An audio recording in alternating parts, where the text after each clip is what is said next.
So, hi everybody. I'm Scott Brassart. I'm joined by Tami VerHelst today, and we're going to talk about denial plus anything else that you want to talk about through the Q&A. So, denial, we all kind of know what denial is. Denial is, denying the reality of a situation. Um, Before I get into that, though, I want to talk a little bit about guilt and shame, because guilt and shame are why we engage in denial. For those of you who don't know, guilt is actually a healthy human emotion. It's a healthy and necessary sense that our moral code has, that we have violated our moral code or our values, our ethics, our standards, or that we've stepped on someone else's rights, or so we've created a violation for ourselves or someone else, and we feel bad about it. We don't want to do it again. So it motivates us to make changes. Guilt is, I made a mistake, I did a bad thing, my behavior was hurtful. It tells us something that we've done something wrong, and we don't want to do it again, so we change our behavior. Shame is completely the opposite. Shame is a sense of being defective. It's a sense of being not enough. It's a sense of being wrong, or a failure, or doubting ourselves at our very core. We feel like something is wrong with us as a person. So instead of I made a mistake, which is guilt, I am a mistake, which is shame. I did a bad thing, guilt. Shame is I am a bad person. My behavior was hurtful, guilt. Shame is I'm an awful human being and no one will ever love me. No one will ever trust me. I will never be good enough. I will never be blank enough. Just fill in the blank. And addicts, sadly, are very shame driven. And we need to move them from shame to guilt. But shame, shame is this internal feeling that I'm a bad person and there's nothing I can do about it. So F it. And that is the addict's mantra, F it. And it perpetuates bad behaviors. Guilt leads us into better choices. Shame perpetuates the bad choices, because why bother? If I'm defective and horrible, why bother? It also leads us into lies and secrets. Because if I feel I'm not good enough, I'm unlovable, I'm unworthy of love because I'm a bad person, guess what I'm not going to ever do? I'm never going to show you the truth. I'm going to lie. I'm going to keep secrets. I'm going to put up a facade so you see a version of me that I think looks okay. I never let you in. I never become vulnerable. And it's very hard to trust me because I never tell you the truth. I either keep it completely secret or I tell you lies. I tell you what I think you want to hear. I manipulate, I seduce, I do everything but show you the real me. I mean, one of my personal core beliefs is if you knew the real me, if you could see what was going on between my ears, you would run from the room screaming. You would not be able to get away from me fast enough. So, of course, my natural tendency with that is to hide. I don't want you to see me. I don't talk about myself. I don't talk about my behavior. I don't talk about my problems. I certainly don't share with the one person who can hurt me the most, which is my partner. This stinks for betrayed partners of any kind of addict, but especially sex addicts, because they've done studies. Dr. Rob led a couple of studies, and other people have done studies, and with intimate betrayal, especially sexual betrayal, romantic betrayal, it's the lies and secrets that hurt the most. More than the actual behavior, the lies and the secrets and the cover-ups cause the most pain to betrayed partners. So I bring this up because addicts, we're not intentionally hurting our loved ones. We don't want to hurt our loved ones. As a matter of fact, we're afraid of hurting our loved ones because our loved ones might leave us. So we lie and keep secrets. And Ironically, that does more damage than our problem. Once we come clean, our betrayed partners are almost always able to work with us and help us heal and learn to trust us over time. But until then, we engage in lies and secrets. Now this takes us to denial. Denial is more than just me lying to you and keeping secrets from you. Denial is me lying to me and keeping secrets from myself. Denial is an inside job. It starts in here.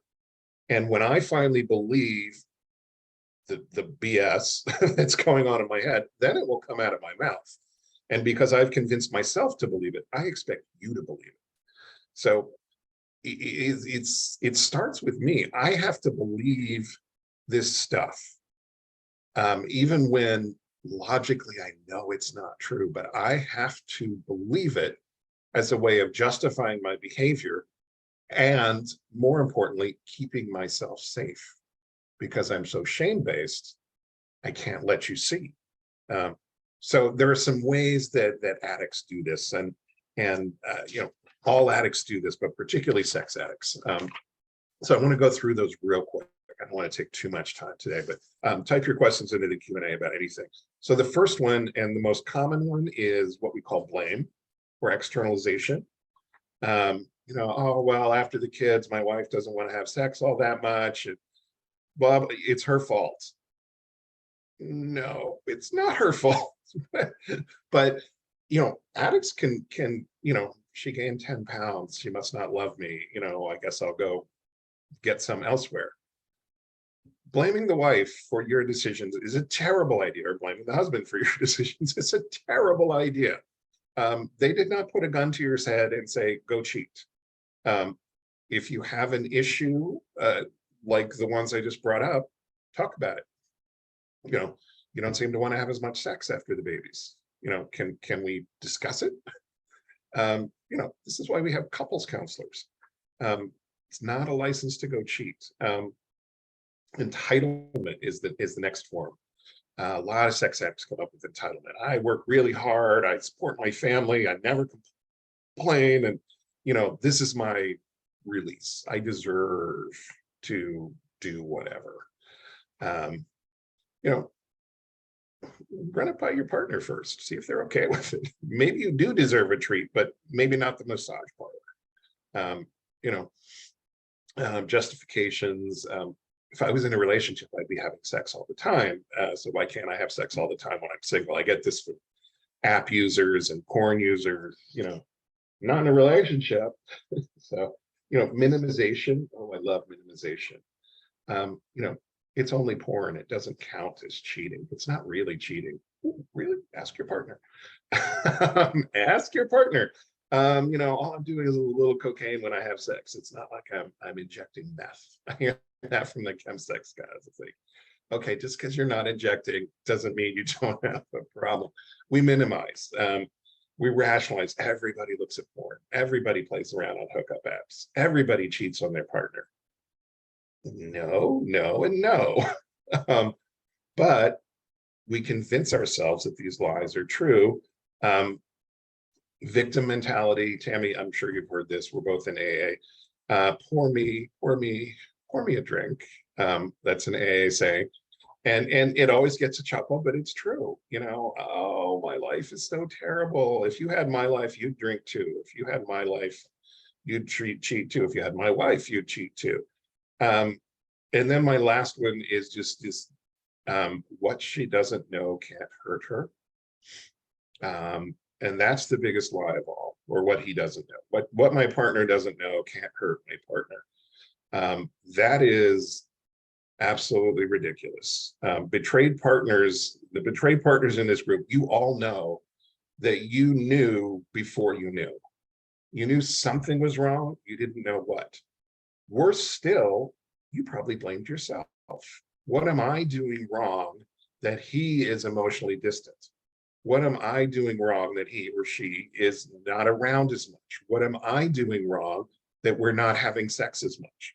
What am I doing wrong that he or she only wants to have sex in a certain way? What am I doing wrong? Nothing, nothing. This is your partner who's cheating and saying, well, if you don't know I'm cheating, you can't be hurt by my cheating. Cheating impacts relationships. Basically, I'm closing a door on you and opening a door somewhere else. And it's a door that should only be open with you as my partner. But I convince myself that if I just close the door and you can't see me going out the other door and doing whatever, that it's okay.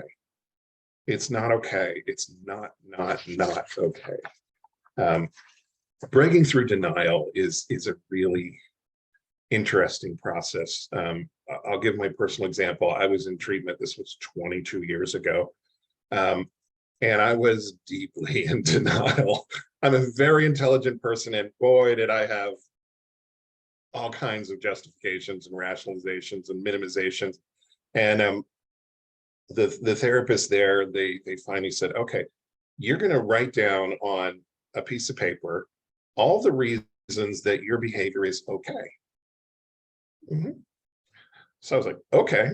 And I wrote down, I had like 2.5 pages of reasons that my behavior was okay. And then they made me read the reasons out loud in a group. And it was, I got about to number 5 on the list, and I looked around and said, oh my God, I'm crazy. And they all laughed and said, finally, you get it. you know,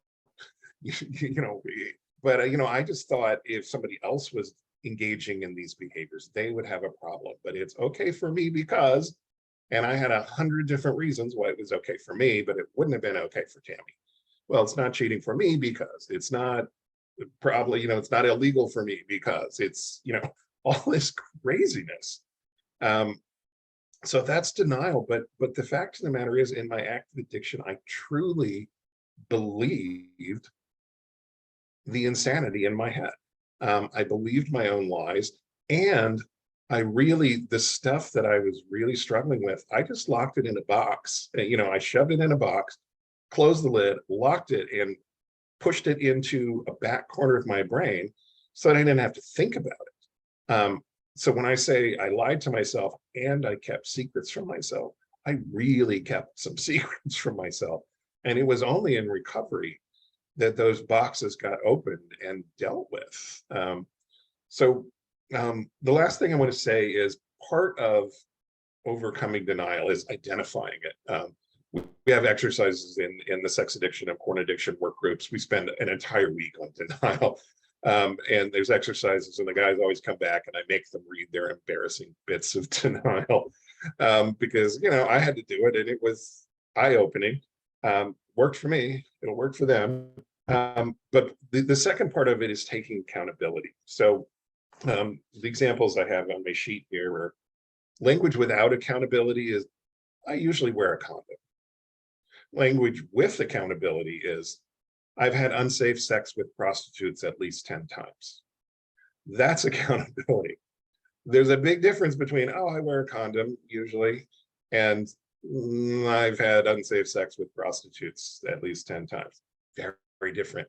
One thing led to another. I hear that a lot. One thing led to it. No accountability.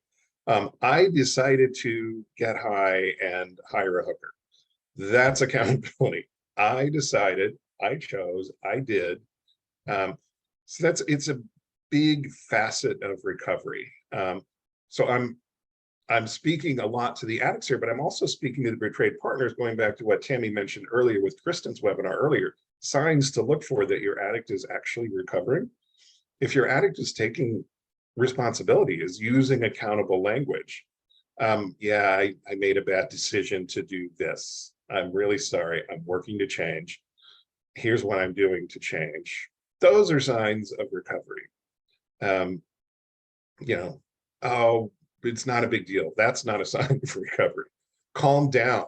You're making this a molehill into a mountain. That is not a sign of recovery. It doesn't mean he's not in recovery. It's just that he means he's not in recovery at that moment. I'm being sexist again. I'm acting like only men act out, which is not true. So anyway, that's all I have on denial. Tami, did you have anything you want to jump in and add with that? Well, on all of the points, the minimization.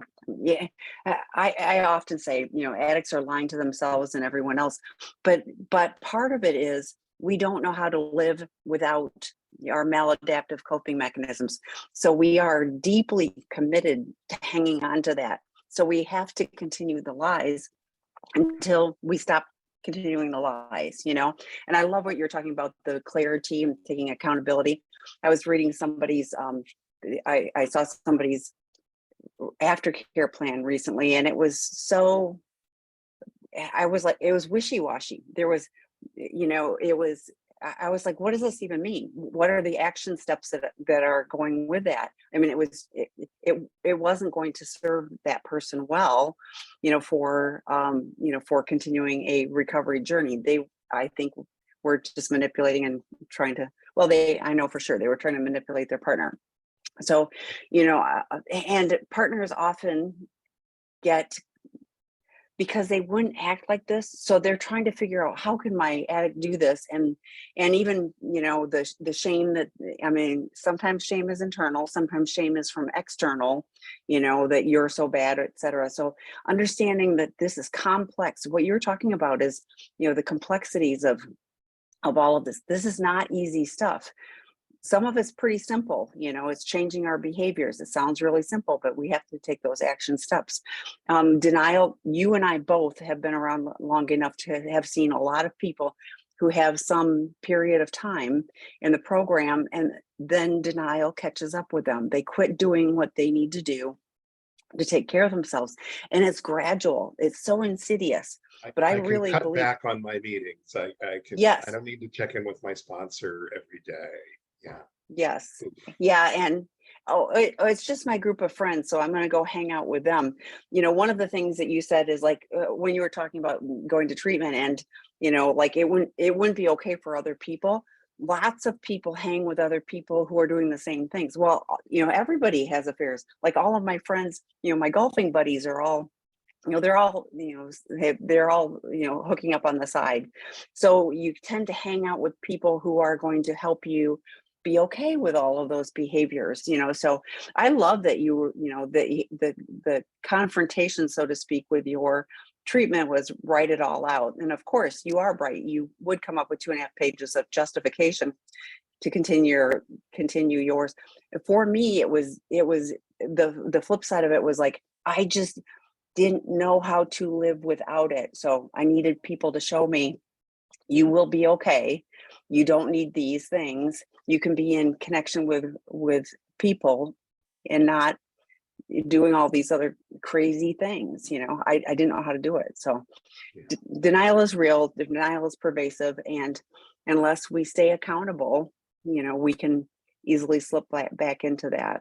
But shame, I love what you're talking about too. Yeah, guilt can, motivate me in a positive way. Shame is destructive. Yeah. And I work really hard not to be shaming to other people.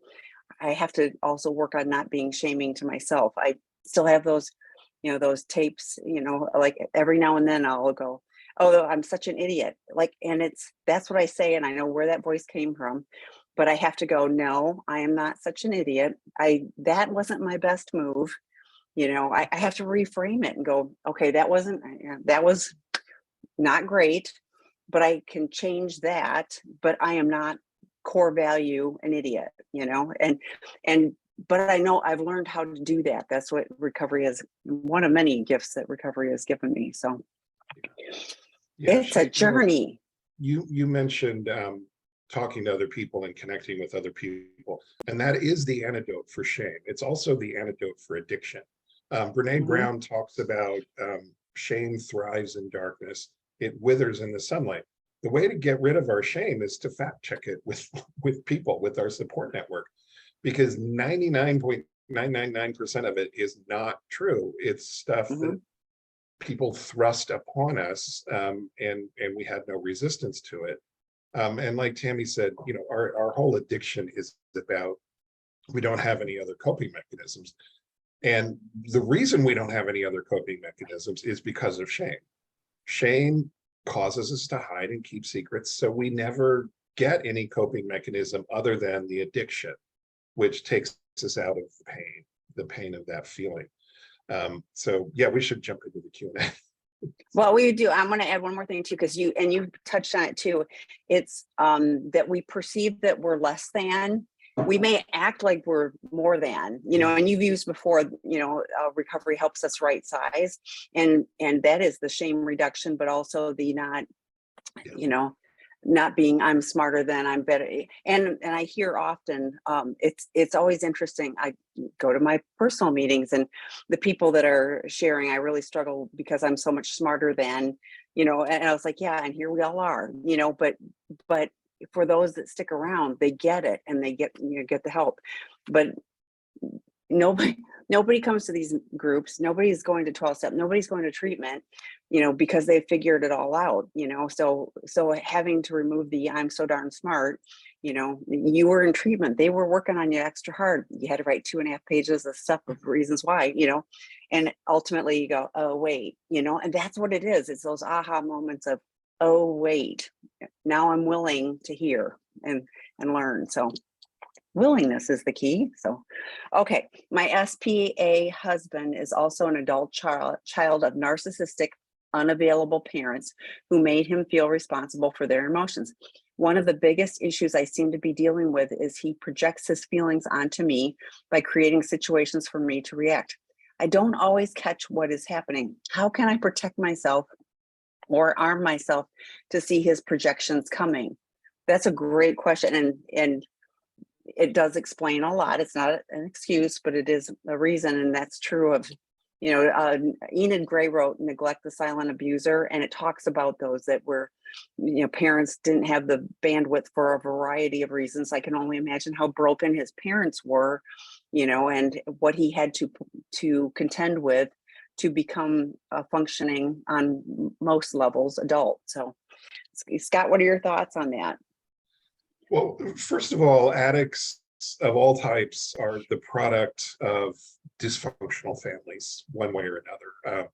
A narcissistic parent, an enmeshed parent, which is also described here, unavailable parents, inconsistent parents, addicted parents, parents, when I say enmeshed, parents who make the child responsible for the parent's emotions. Parents are supposed to regulate the child's emotions. When you get it backwards, it is very damaging to the child. They shut down their own awareness of their own needs and their own feelings. And they try to manipulate and control the thoughts and feelings of other people. And it sounds like this is happening in your relationship, and because this is what your sex and porn addicted husband learned as a child.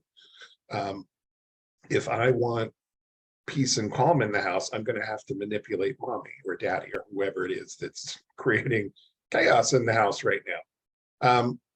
And for you, if you weren't raised in that environment, of course you're not going to catch that it's happening until it's happening, and you're sitting there going, "What is happening? Something's off here." And kudos to you for coming up with an awareness of, I think this is the dance we're doing. As far as protecting yourself, arming yourself to see this coming, Tim, do you have thoughts on that? I mean, it kind of depends. Yeah, no, it's one of those. I was kind of thinking, like, I wonder, like with some things, you kind of see it building. I don't know with some of those things. If you do, it's like it may just, something may be happening completely unawares. I think one of the things is like if you're doing a daily check-in, maybe you're getting kind of a bead on, oh, he's extra stressed, he's extra tired, whatever. And so he's going to be more vulnerable to that. But I think it's okay, even in the moment when because, like Scott was saying, like you start feeling it, you have an awareness. I bet your body starts telling you like, oh, like my guts tense up, my shoulders tense up, so like if you start going, oh, wait, what's going on with me? And then, kind of do that 10,000 foot, what's going on, slow the process down, just take a breath and go, I'll change my voice and soften it and go, because otherwise I'm elevated and I'm going, "Ah." So if I can slow myself down, it feels like, something's happening here. Can we take a step back and talk about it? Tell me what's really going on. Let's see if there's a different way we can do it. You won't, I mean, like, this is a whole new thing, but gosh, to have the awareness, of that dance that's going on, as Scott said, but also the reasons why, this is a whole relearning for him too.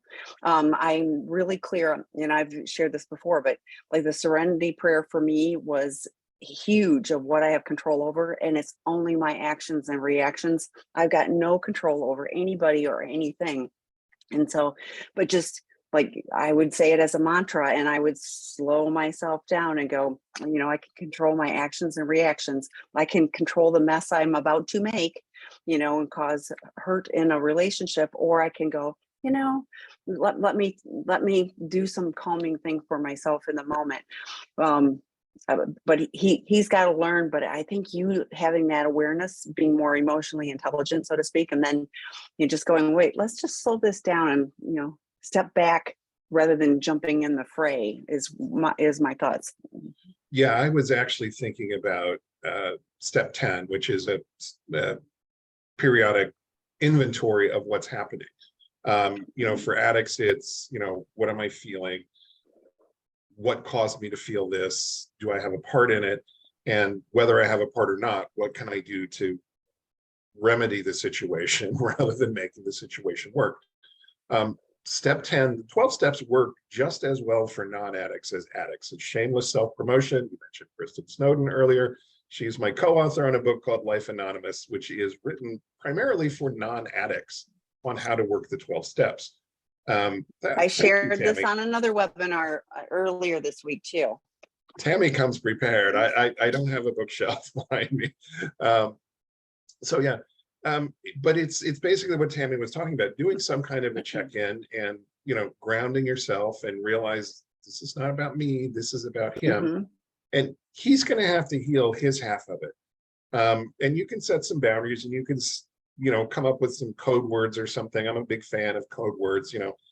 Pineapple means I feel like you're trying to control what I'm feeling and thinking.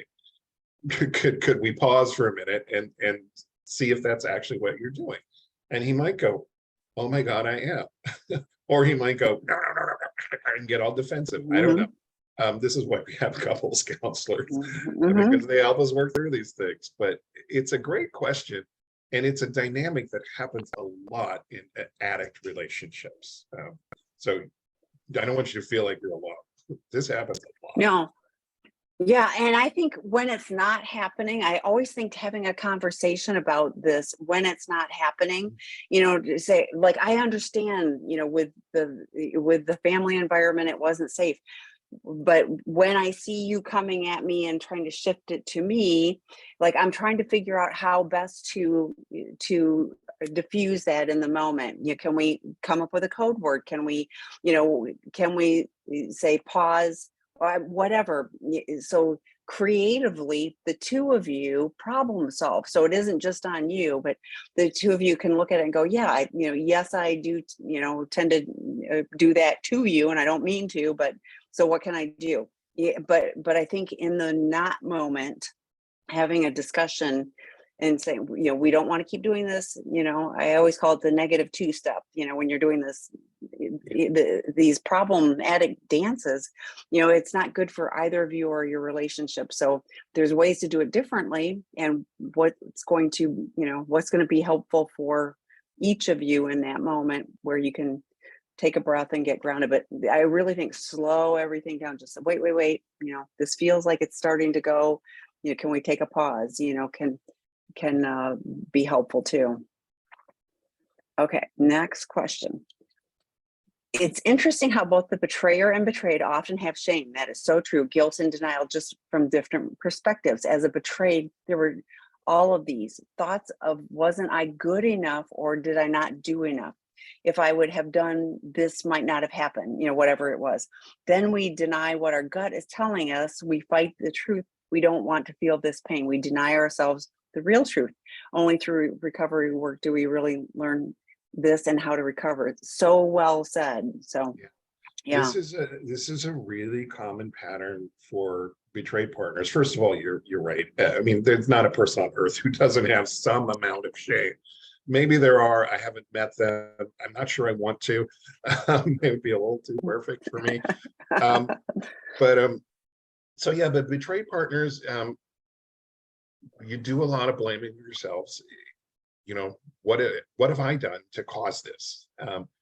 You know, I mean, when my parents learned about my sex addiction, my mother wanted to know what she did to cause it, and I was more than willing to tell her, but she didn't really I want was to going know. to say addicts are really good at like going, yes, it's your fault. So which kind of brings me to my next point, and I thought about incorporating this as part of the education portion, but it's gaslighting. And gaslighting is when I'm so deep in denial that I foist it on you and I cause you to question your perception of reality. And you wrote right here, we deny ourselves the real truth. Yep. For two reasons. Number one, this happens slowly. I don't start out with huge lies. I start out with little lies. Oh, I'm sorry, I had to work late. You know, I forgot to call you. And by the end, we're like, I told you I was going away for the weekend over breakfast on Friday. You must have still been sleepy, but I told you. I don't know what you're mad about. You know, that's not lipstick. That's marinara sauce on my collar. You know, the evidence is right there.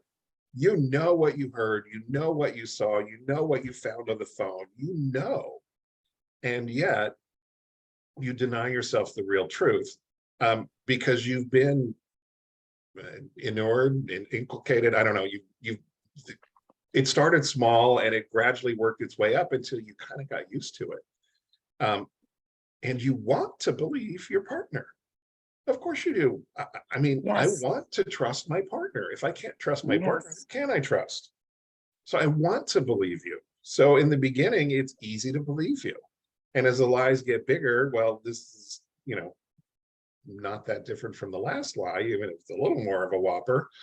And we work our way up. It's like if you put a frog in a pot of warm water and set it to boil, the frog will never hop out of the water because the temperature goes up so gradually it doesn't realize it's boiling. That's what happens with gaslighting. And Tami mentioned, you know, gut reactions, gut feelings earlier. You gotta listen to your gut. If your gut is telling you that's a load of hooey, it's a load of hooey. I'm telling you, it is. Trust your gut, trust, you know, and get a support network of people who will tell you the truth, who will not let you sort of, you know, or maybe, or well, maybe he's telling, they're going to be like, no, that's a lie. It's an obvious lie. And oh, I had another point. It'll come to me. Tami, talk.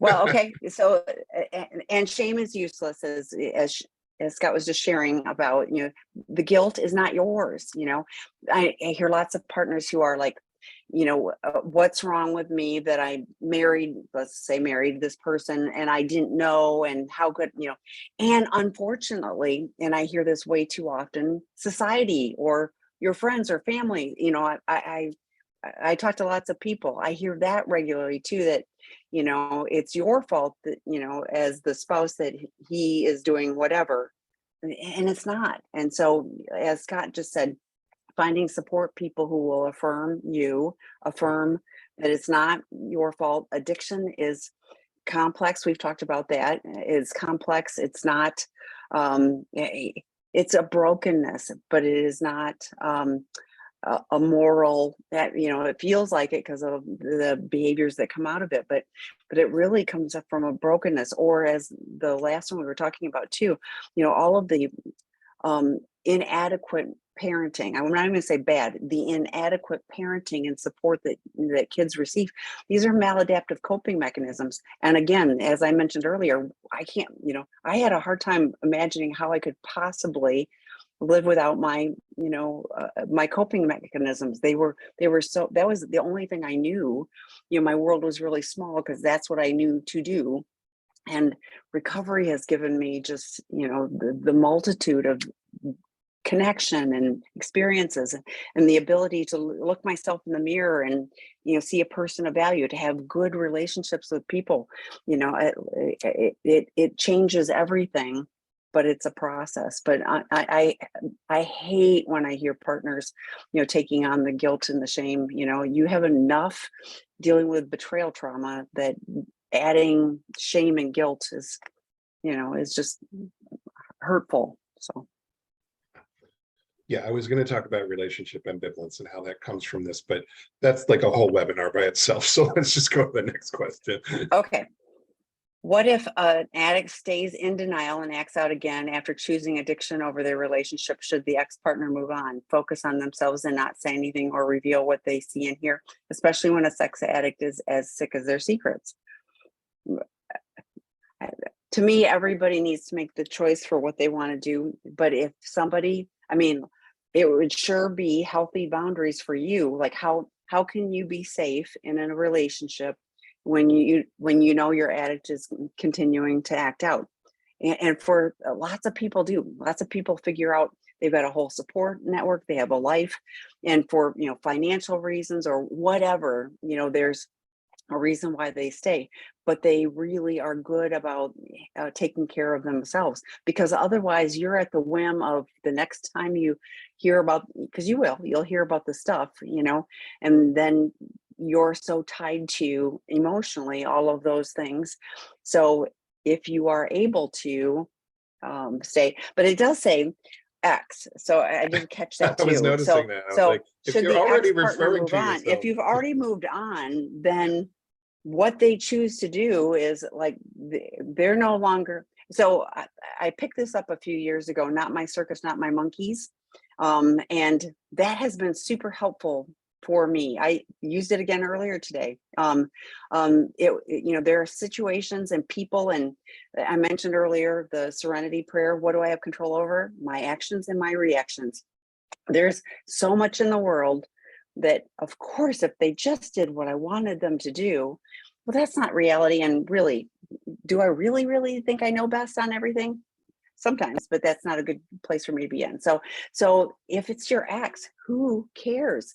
They're somebody else's monkeys in their circus. They're not yours anymore. Go find yourself a person who can be a real partner to you and care about you where it's a meaningful relationship.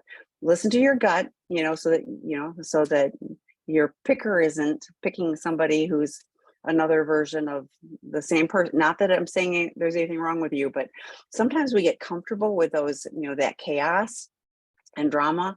And so it's easy. Make sure you're getting support for picking the next person after you've healed. Take time, because the betrayal trauma is real. Heal, and then look carefully for someone who's a real partner. That said, plenty of relationships do heal from addiction and relapses, and when the addict heals. If the addict doesn't heal, the relationship's not going to be able to heal. But people will stay together. But if the addict heals, then the relationship can heal, and it can actually be stronger than ever because you get a better intimacy. The addict often becomes vulnerable and willing to share for the very first time in his or her life. And that's a really big deal. And that's usually what the kind of relationship betrayed partners want. I want to know you and support you. And I also want to be supported. So relationships can be better than ever. But I did notice what Tami noticed. If you're already referring to yourself as an ex-partner, and then the little bit, sex addicts are sick of their secrets. Absolutely. That's what we're talking about today. Denial. All addicts are. Denial is what keeps us sick. We got to get it out. We got to break through denial. Yeah.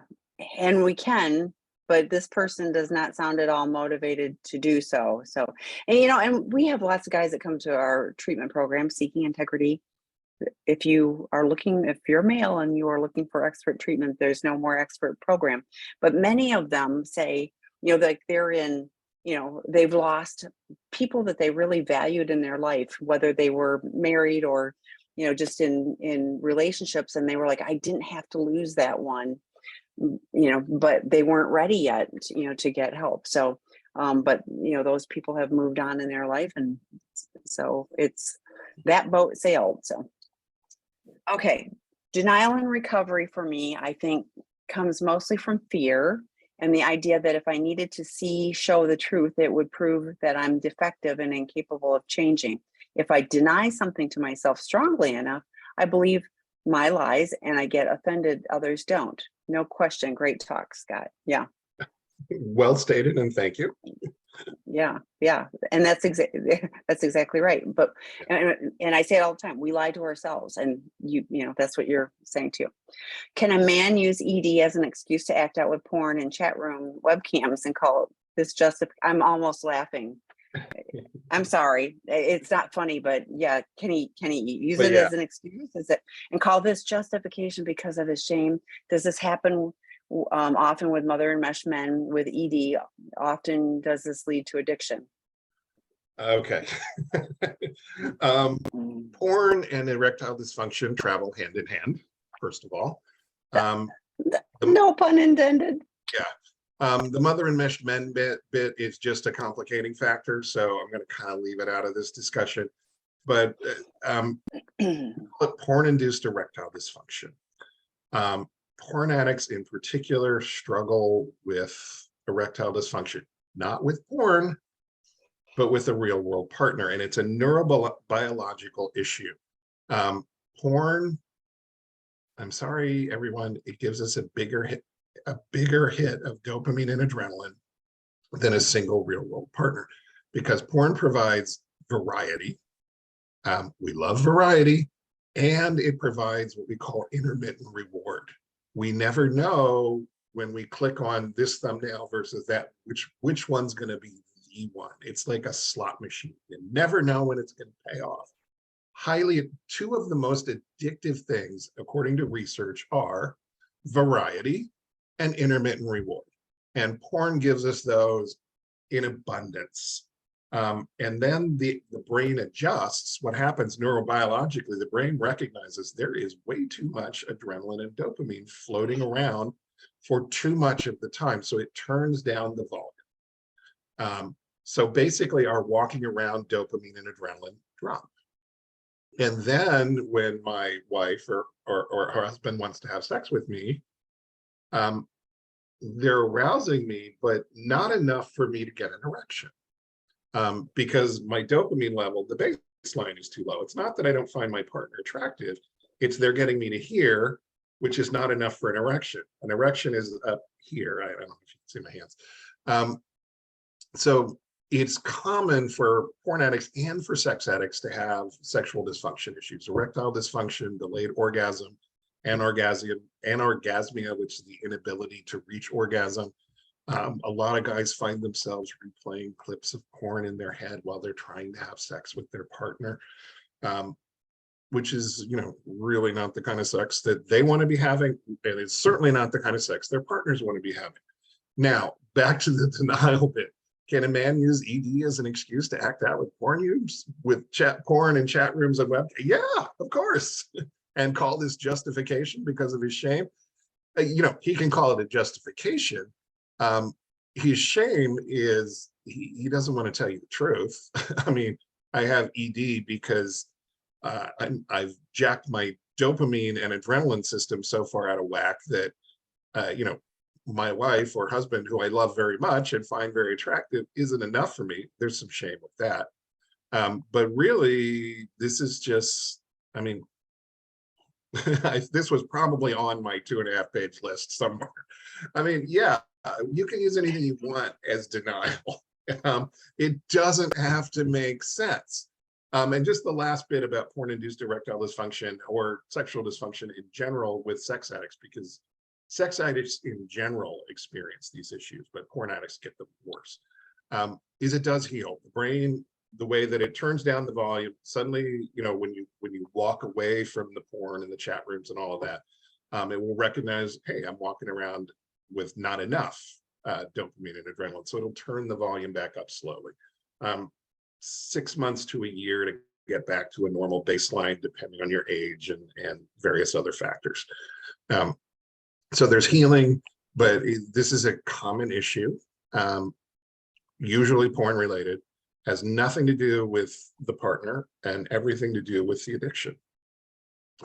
So yeah, I think I answered I that. want to add, because you said it, does this often lead to addiction? And I'm going like, it might be addiction. It is, if this is done in secret, if this is done compulsively, like we have a screening, it's just a little quick self-screen on the seekingintegrity.com site that can be a gauge for, it's under the resource tab. It can be kind of a little indicator of what's going on, but it isn't, it isn't like you do this and then magically, you fall into addiction. It's like, these are, it's the secret. Scott talked about it earlier, secretive behaviors, the lies that deny. I mean, there's so much there that makes me go,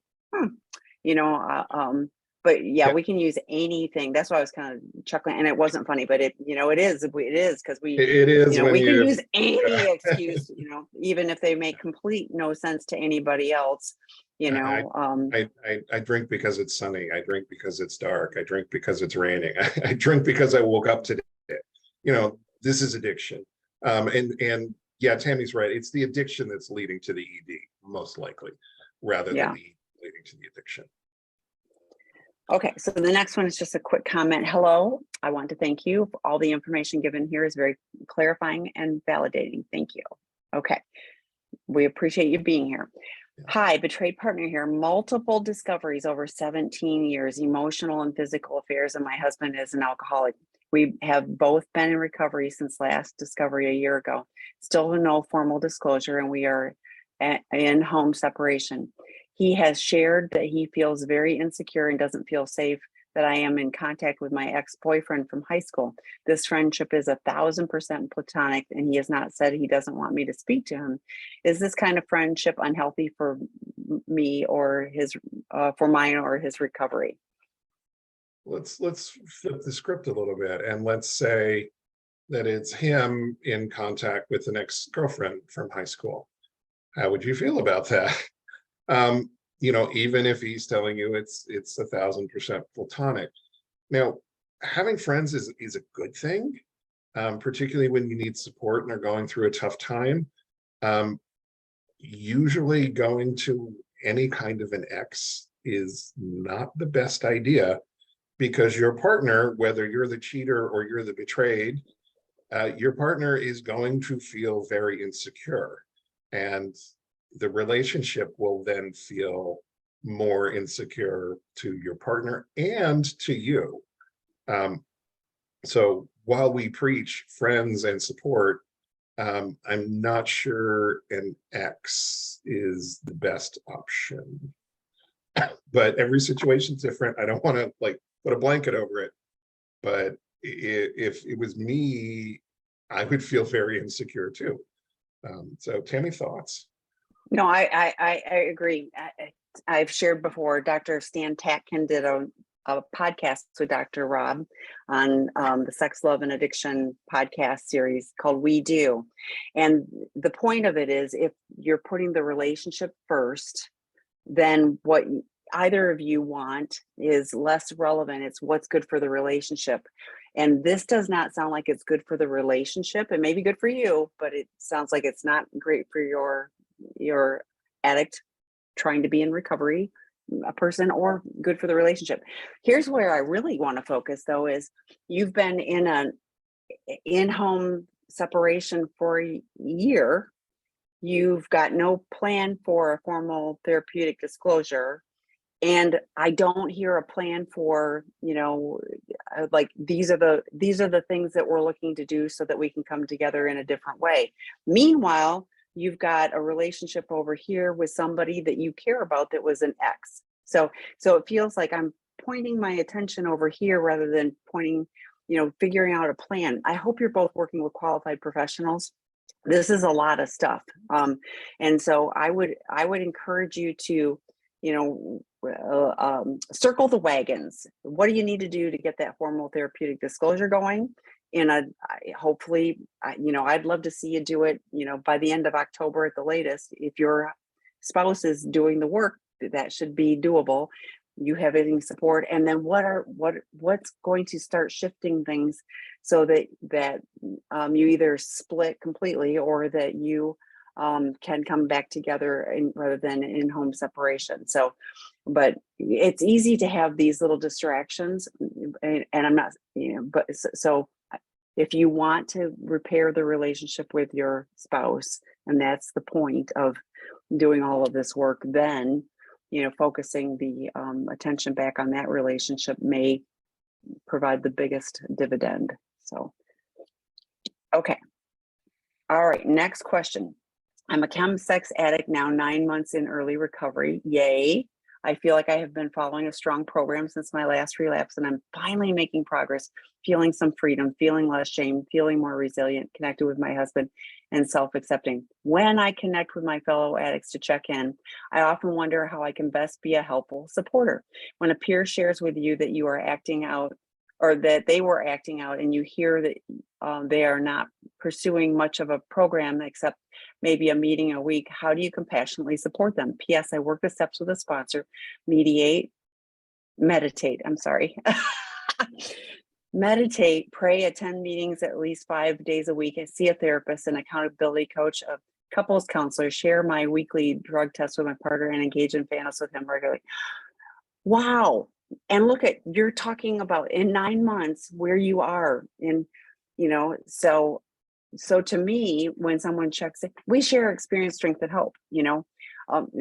Part of the 12 steps is if you want what we have and are willing to go to any lengths to get it. So part of it is if they want what you have, they can ask you. You can share what you do and how you're finding joy and peace and happiness and connection, like all the things that recovery can bring us.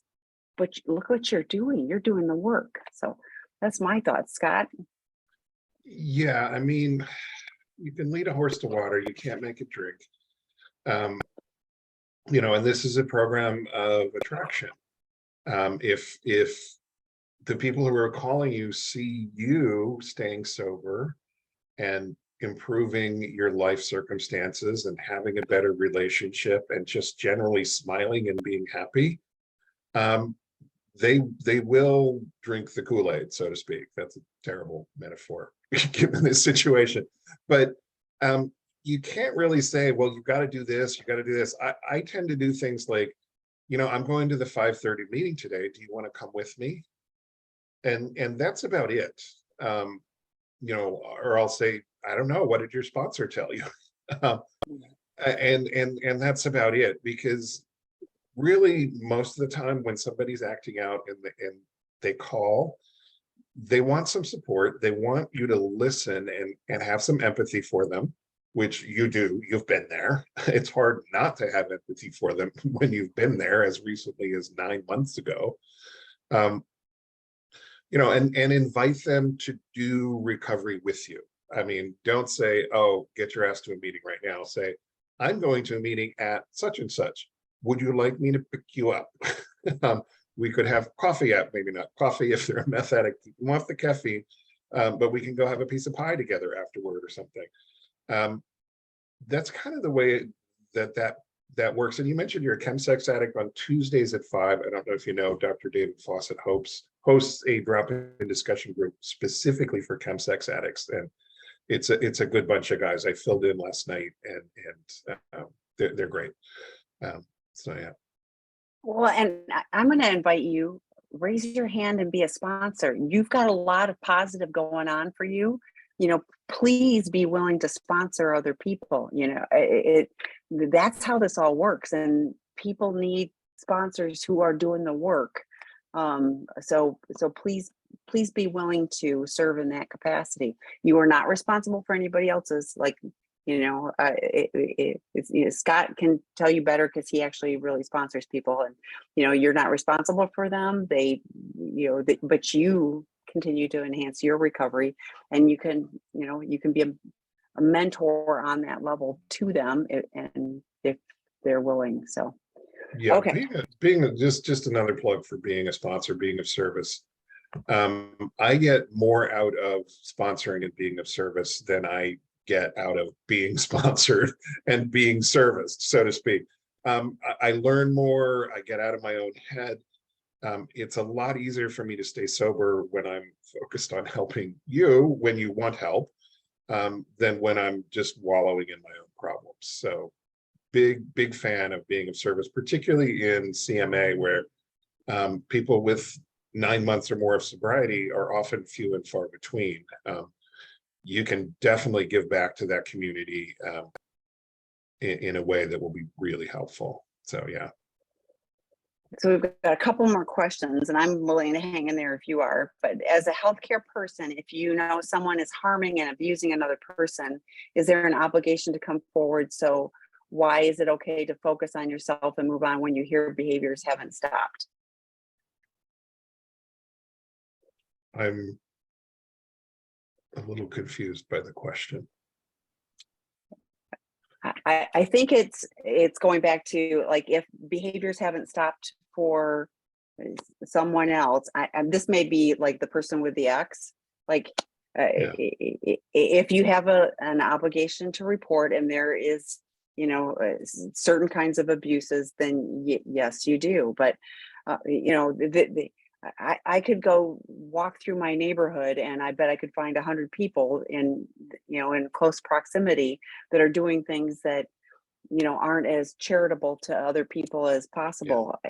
I can focus on myself and work on being the kindest version, help other people do those things. But otherwise I can be hyper focused on one person's poor choices. So it goes back to, I can't fix everybody. I can sure work on myself. So, Yeah. but everybody gets to choose. I mean, if you want to be focused on somebody else's bad choices, but I mean, if there's child protective services need to be called, if there's, but lots of people, even with domestic violence, like the police officers come and nobody wants to file. So there's a limit to what you can do. So we help those that want help. For his safety, I have said he can read any text and I am an open book and have nothing to hide. It's ironic since he had affair partners from me for years and discovered just that they were friends, but had hidden aliases from his phone. So This is just a need to say follow-up to that, this is, to need to say that for 17 years, he didn't put the relationship first and still isn't, with no financial or formal disclosure. And I have asked for in order to determine if I want to be in this marriage. I do know many people who have healthy relationships with their exes who are like, you get to pick. You were here. Why isn't, the work on him to work through his insecurity versus, I think the work is on, this feels like whatever we say, we've said our piece. So you get to pick.